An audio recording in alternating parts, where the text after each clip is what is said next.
Bismillahirrahmanirrahim. Assalamualaikum warahmatullahi wabarakatuh. Salam sejahtera buat kita semuanya, dimanapun saja berada. Kembali kita berjumpa dalam kegiatan Bintek Daring bagi guru PAUD, mitra, dan penilik di dalam pelaksanaan BDR, belajar dari rumah. Kali ini akan kita bahas materi membangun komunikasi positif antara guru PAUD dengan orang tua murid pada masa penerapan kebijakan belajar dari rumah.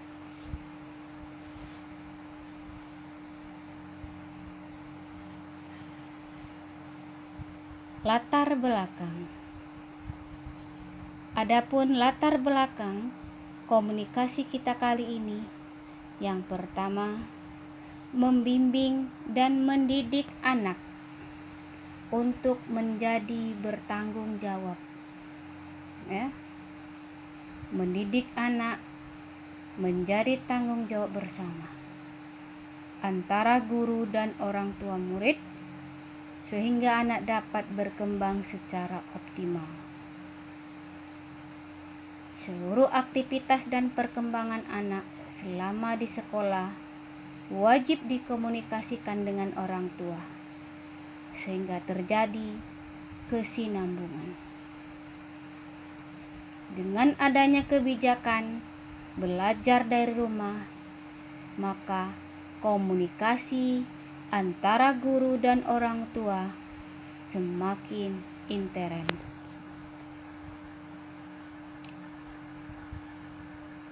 Elemen penting dalam menjalin komunikasi yang positif adalah kejelasan, konsistensi, dan peduli.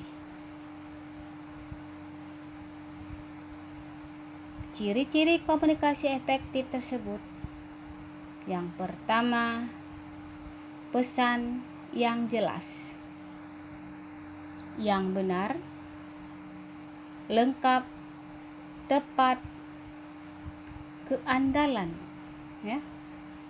pertimbangan, kesopanan pengirim. Elemen yang harus dihindari dalam berkomunikasi adalah konfrontasi, konflik, dan ceroboh.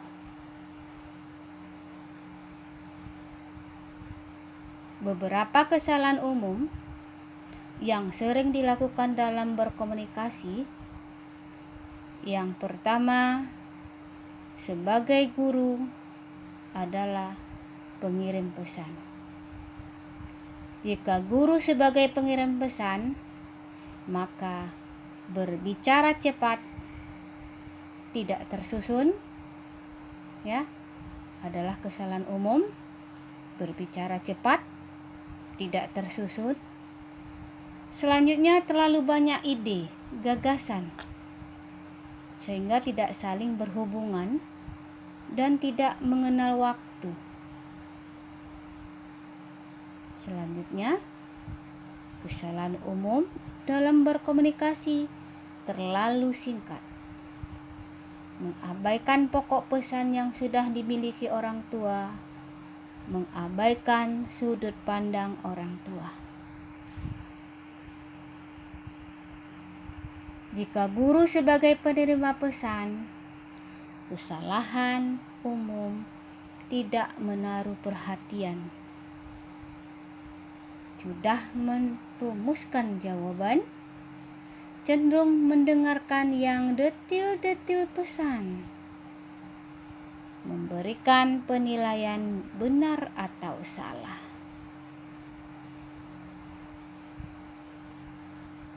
Keterampilan komunikasi yang perlu dimiliki oleh seorang guru. Yang pertama, dia jeli untuk mengamati, sopan dalam bertutur kata, baik lisan maupun tulisan. Seorang guru di dalam keterampilan komunikasinya perlu kecerdasan emosional, self efficacy, percaya diri, menaruh rasa hormat, komunikasi nonverbal, ya, komunikasinya dengan memilih media yang tepat, dan feedback. Apa dampak komunikasi secara positif? Dampak komunikasi secara positif pertama, pemahaman yang sama, menjadi senang, mempengaruhi sikap kita, hubungan sosial yang baik, dan salah satunya adalah tentram. Itu dampak komunikasi secara positif. Nah, kita lihat beberapa kesalahan umum yang sering dilakukan sehingga komunikasi itu tidak efektif. Yang pertama, tadi apa?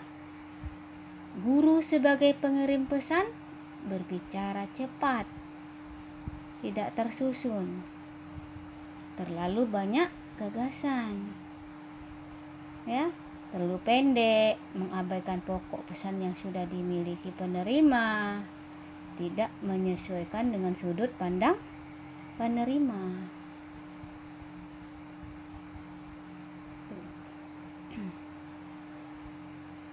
Ya, media penyampaian pesan. Ya, di zaman pandemi ini banyak media yang disediakan. Ya. Nah, untuk komunikasi yang efektif, yang pertama, pesan mudah dipahami. Pengirim harus memiliki kredibilitas di mata penerima. Harus mendapatkan umpan balik secara optimal tentang pengaruh pesan terhadap penerima. Percayaan kepada komunikator dan daya tarik komunikator menjadi kunci komunikasi efektif selain faktor kejelasan pesan.